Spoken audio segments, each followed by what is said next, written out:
సమస్యలు పరిష్కారమవుతున్నాయి. నవ్య పథంలో అడుగులు పడుతున్నాయి. భావితరానికి మార్గం సుగమమవుతోంది. రాముడు ఏలిన నేలలో ఆధ్యాత్మిక శోభ పరిఢవిల్లుతోంది. సూపర్ పవర్ కంట్రీగా మారుతోంది భారత్. అయోధ్య రామాలయంపై ధ్వజారోహణ వేళ ప్రధాని మోడీ చేసిన వ్యాఖ్యలు జాతిని జాగృతం చేస్తున్నాయి. సత్యమేవ జయితే అంటూనే రామతత్వంతో ముందుకెళ్దామన్నారు మోడీ. నరేంద్రుడి నాయకత్వంలో బీజేపీ ఫ్లవర్ కాదు ఫైరేనా? ప్రతిపక్షాలకు అందనంత దూరంగా ఎదిగిపోయారా? డబుల్ ఇంజన్ సర్కార్ ఫార్ములా వర్కౌట్ అవుతోందా? నమోతోనే సుస్థిర భారతమని సాధ్యమా?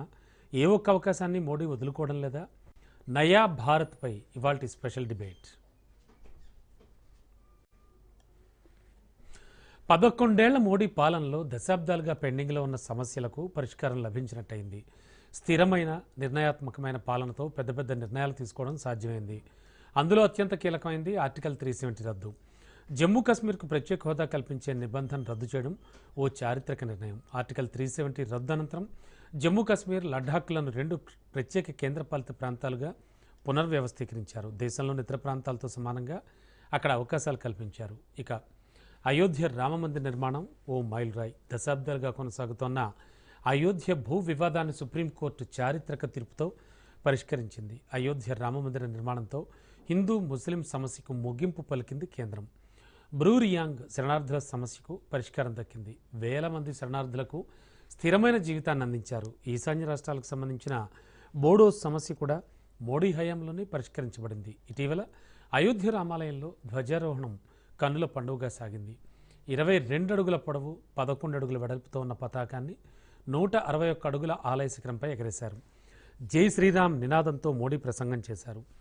ధర్మధ్వజం కేవలం జెండా మాత్రమే కాదని, భారతీయ సాంస్కృతిక పునర్వికాసానికి చిహ్నమని ఉద్ఘాటించారు.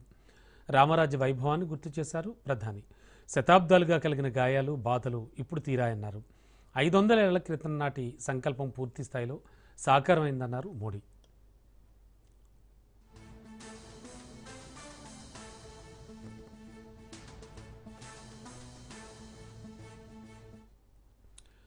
ప్రపంచమంతా శ్రీరామచంద్రుడి వైపు చూస్తోందన్నారు ప్రధాని.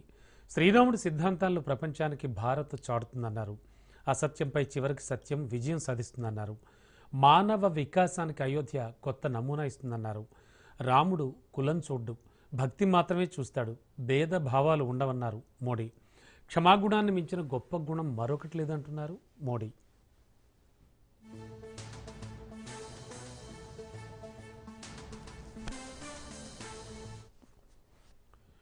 నిజానికి భారతీయ సాంస్కృతిక చైతన్యానికి సాక్షి అయోధ్య. ఈ ఆలయ నిర్మాణంతో రామభక్తుల సంకల్పం సిద్ధించింది. శ్రీరాముడి సిద్ధాంతాలను ప్రపంచానికి చాటుతోంది. స్ఫూర్తి, ప్రేరణలను ఇస్తోంది. బానిస భావజాలంతో ఉన్న కొంతమంది మాత్రం శ్రీరాముడిని ఓ కాల్పానికి వ్యక్తి అని చెబుతున్నారు. భారత్లో ప్రతి ఇంట్లో, ప్రతి మనసులో రాముడు ఉన్నాడని గుర్తు చేశారు మోడీ. రామరాజ్య స్థాపన కోసమే దేశంలో దీర్ఘకాలంగా ఉన్న సవాళ్లను పరిష్కరించడానికి లేదా తగ్గించడానికి కృషి చేస్తోంది మోడీ ప్రభుత్వం.